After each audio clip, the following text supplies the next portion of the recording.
first of all, you are not airing that. And second of all, I cursed in Spanish. So you are not airing that. And that was not an April Fool's joke. I really just slipped. Thank you, sir. For 22 years, Bailiff Douglas McIntosh was the heartbeat of the People's Court, the stoic shadow to Judge Marilyn Milian. They were television's most iconic hallway duo, a package deal where the chemistry felt like family. But when the gavel fell, that family image shattered. Douglas didn't just leave, he was totally erased, left behind in the silence without a proper goodbye. The reason isn't a mystery, it is a verdict. The story of his erasure proves a cold truth. To the network, he wasn't a partner, he was furniture. A loyal soldier who discovered too late that in Hollywood, 22 years of devotion doesn't buy you a future, it just buys you an exit. The secret weapon of daytime TV. Douglas McIntosh wasn't just a background extra in a uniform, he was the secret weapon who helped resurrect a dying franchise. But his rising popularity would eventually become the very thing that made him vulnerable.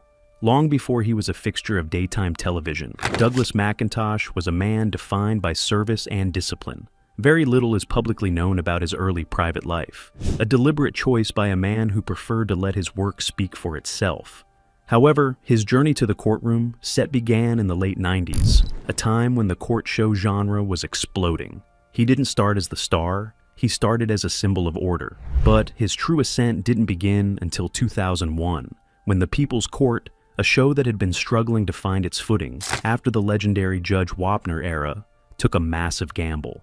They hired Marilyn Milian, a fierce, sharp-tongued former Florida State Circuit Court judge, making her the first Latina judge to preside over a national court show. To truly understand the magnitude of the magic they created, we have to remember what the landscape looked like when they started. In 2001, the People's Court was a fading giant, a relic of the 1980s that was struggling to find relevance in a world dominated by the skyrocketing ratings of Judge Judy. The franchise was on life support. When Milian and Douglas stepped in, they didn't just occupy the seats, they reinvented the genre's rhythm. Milian brought the fire, the Miami heat, the rapid-fire Spanish, and the refusal to be played. Douglas brought the ice, the towering 6'4" frame that could silence a screaming plaintiff with a single skeptical glance. This wasn't just a judge and a bailiff, it was a comedy duo hidden inside a legal procedural. They turned the dry court TV format into a character-driven sitcom, a feat that no other show has managed to replicate since. The producers noticed the magic immediately and began to lean into it. They created the hallway segments, unscripted moments where Milian and Douglas would debrief after a crazy case. These weren't just filler, they became the heart of the show. Fans fell in love with the dynamic, the fiery, brilliant judge and the cool, towering bailiff who always had her back. It was in these moments that Douglas shone brightest. He wasn't just a prop, he was the audience surrogate. When a litigant told an obvious lie, viewers at home would look to Douglas, waiting for that signature side-eye, or the subtle raise of an eyebrow that said, "Yeah, right." He communicated entire paragraphs without speaking a word, creating a shared language with the audience that deepened their loyalty to the show. For 22 years, this formula printed money. Milian became the longest-serving judge in the show's history, surpassing even Wapner, and Douglas was right there with her for every single gavel bang. They survived the changing trends of the 2000s, the rise of reality TV, and the influx of copycat shows. Douglas became a fan favorite, with viewers often tuning in just to see his reaction to the day's lunacy. He was the sanity in an insane room. But this massive success created a dangerous paradox. As the show's ratings stabilized and Milian became a global icon, the brand of the People's Court became an expensive juggernaut. Behind the scenes, the television landscape was shifting. Traditional cable and syndication were dying, bleeding viewers to streaming and digital platforms. The family was only safe as long as the advertising dollars poured in. Douglas, for all his popularity, was technically below-the-line talent, an employee, not a partner. He was building a legacy on land he didn't own, standing in the shadow of a star who held all the leverage. The work family he had dedicated his life to was walking toward a cliff, and he had no idea that when the fall finally came, there would only be one parachute: the cancellation and the silent betrayal. At the absolute apex of their run, with Milian cemented as the queen of the courtroom, a sudden corporate execution would expose the brutal truth. The partnership that looked unbreakable on TV was entirely disposable in the boardroom. The beginning of the end didn't look like a crisis. It looked like a compromise. When the global pandemic hit in 2020, the People's Court faced an existential threat.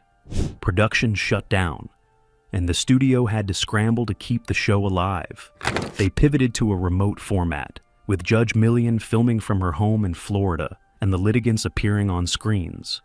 It was a clumsy, awkward era for the show, stripping away the visceral energy of the courtroom. Yet, even in this disjointed format, Douglas remained. He was there, often filming his segments separately, or standing in an empty studio, a lonely sentinel trying to maintain the illusion of normalcy. This was the pivot point. The show survived the pandemic, but the ticking time bomb was now counting down in seconds, not minutes. The ratings for daytime syndication were in free fall across the board.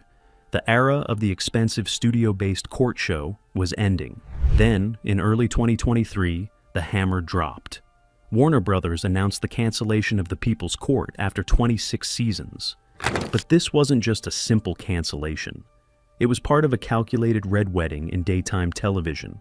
In that same breath, the studio also axed Judge Marilyn, wiping out nearly 50 combined years of television history in a single press release.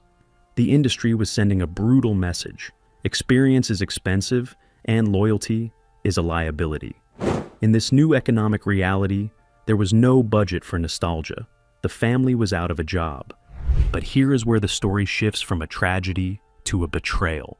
Immediately following the cancellation news, headlines broke that Judge Milian had already secured a lifeline.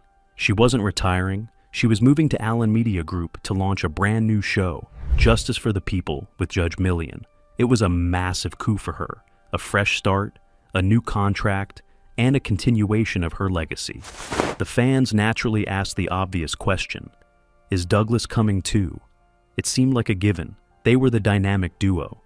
Judge Judy had famously discarded Officer Byrd, and the backlash had been severe. Surely Milian and her team wouldn't make the same mistake. Fans waited for the announcement.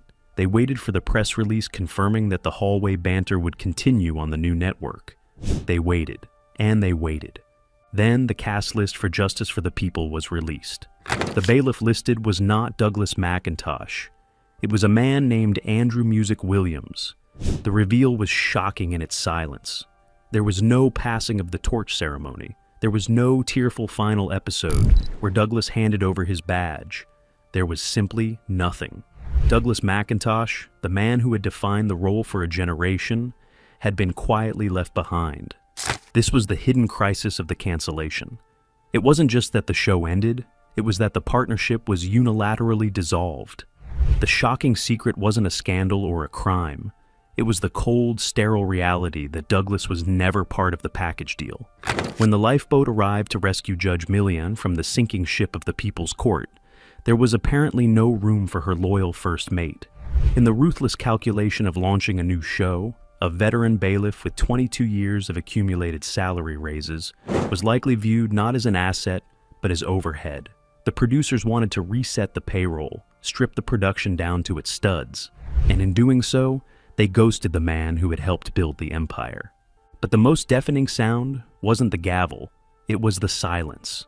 Judge Milian, famous for her fiery defense of what's right, has never publicly explained why her partner in crime wasn't on the lifeboat.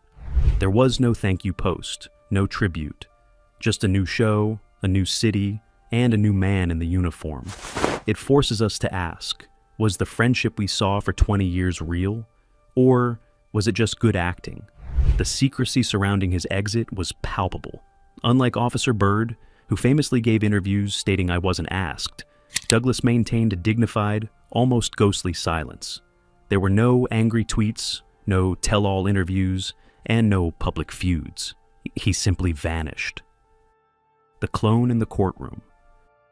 When the new show premiered without him, The silence from the studio was deafening, but the roar from the fans was immediate, exposing a wound that no amount of rebranding could heal. The fallout of Douglas McIntosh's erasure wasn't a legal battle. It was a glitch in the matrix for millions of fans. When Justice for the People with Judge Milian hit the airwaves in the fall of 2023, viewers tuned in expecting the warmth of a reunion. Instead, they got the cold shock of a replacement. To the casual observer, it looked like business as usual. Milian was sharp, the set was polished, and the gavel was loud. But to the loyalists, the viewers who had spent 20 years watching the hallway debriefs, the show felt like it had landed in the uncanny valley. It looked right, but it felt wrong. The new bailiff, Andrew Williams, stood in the spot where Douglas belonged. He wore a similar uniform. He held the same posture. To the executives, it was a seamless swap, but to the fans, it felt like an insult.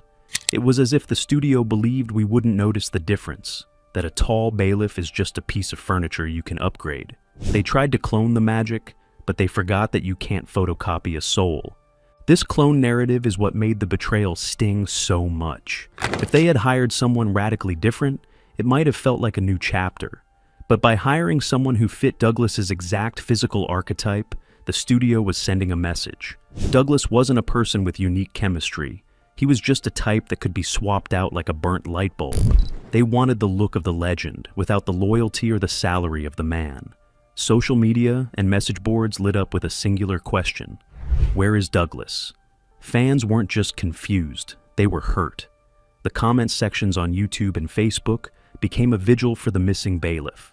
They felt that by discarding Douglas, the show had discarded its soul. This reaction exposed the industry truth that studios try so hard to hide. Talent is expendable, but chemistry is impossible to manufacture.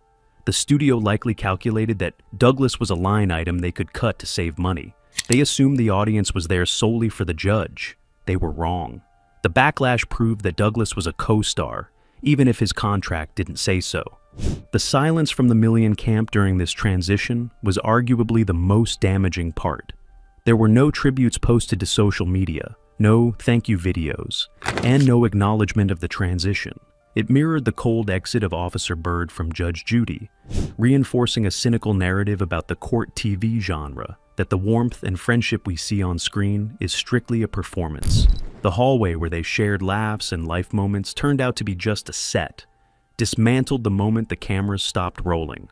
For Douglas, the personal fallout is one of quiet dignity. In the years since the cancellation, he has not attempted to launder his reputation or claw his way back into the spotlight with controversy. He hasn't launched a rival podcast or sold his story to the tabloids.